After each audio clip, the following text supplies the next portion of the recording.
আৰু ইজৰাইলৰ এয়াৰ ষ্ট্ৰাইকৰ উত্তৰ গাজাৰ বেইট লাহিয়াত ইজৰাইলে এয়াৰ ষ্ট্ৰাইক চলাইছে আৰু নিহত হৈছে 55 নিৰীহ পেলেষ্টাইনী নাগৰিক। আৰু নিহতৰ ভিতৰত অধিক সংখ্যক হৈছে মহিলা আৰু শিশু।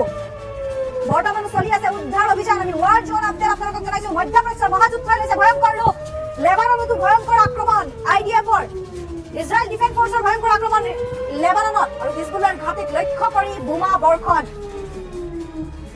হিজবুল্লাৰ মুখ্য কমাণ্ডাৰ আহমদ জাফৰ মটুকৰ নিহত হৈছে এই আক্ৰমণৰ। ৰাজধানী বেইৰুটত ধাৰাসাৰ আক্ৰমণ IDFৰ। আৰু পুনৰ গাজাত ভয়ংকৰ আক্ৰমণ চলাইছে ইজৰাইলে। ইজৰাইলৰ ভয়ংকৰ আক্ৰমণ গাজাত। ইজৰাইলৰ আক্ৰমণ নিহত হৈছে 55 জন নিৰীহ পেলেষ্টাইনী। উত্তৰ গাজাৰ বেইট লাহিয়াত নিহত হৈছে 55 জন নিৰীহ পেলেষ্টাইনী নাগৰিক আৰু অধিক সংখ্যকে হৈছে মহিলা আৰু শিশু। বৰ্তমান উদ্ধাৰ অভিযান চলি আছে। ধ্বংসস্তূপত আবদ্ধ হৈ আছে বহু লোক বুলি জানিব পৰা গৈছে আৰু হামাস সন্ত্ৰাসবাদীক লক্ষ্য কৰি আক্ৰমণ চলোৱা হৈছিল বুলি জানিব পৰা গৈছে। কিন্তু নিৰীহ যি জনতা, সেই নিৰীহ জনতাই এই যুদ্ধৰ পৰিণাম ভুগিব লগা হৈছে। 2023 চনৰ 7 অক্টোবৰত আৰম্ভ হোৱা যি মহাযুদ্ধ, সেই মহাযুদ্ধই এতিয়া ভয়ংকৰ ৰূপ ধাৰণ কৰিছে। মধ্যপ্ৰাচ্যৰ মহাযুদ্ধই লৈছে ভয়ংকৰ ৰূপ। গাজাৰ কি পৰিস্থিতি সেয়া আপোনালোকক আমি প্ৰত্যেক দিনাই জনাই আছো। মৰিশালীত পৰিণত হৈছে, সম্পূৰ্ণৰূপে ধ্বংসস্তূপত পৰিণত হৈছে গাজা। কিন্তু গাজাত বৰ্তমানো অব্যাহত আছে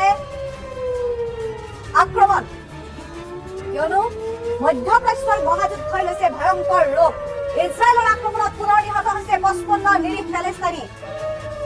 1 লাখতকৈও অধিক এই মধ্যপ্ৰাচ্যৰ এই মহাযুদ্ধই 1 লাখতকৈও অধিক লোক আচলতে এই যুদ্ধত আহত হৈছে, চিৰজীৱনৰ পৰা ঘূৰি আহিছে।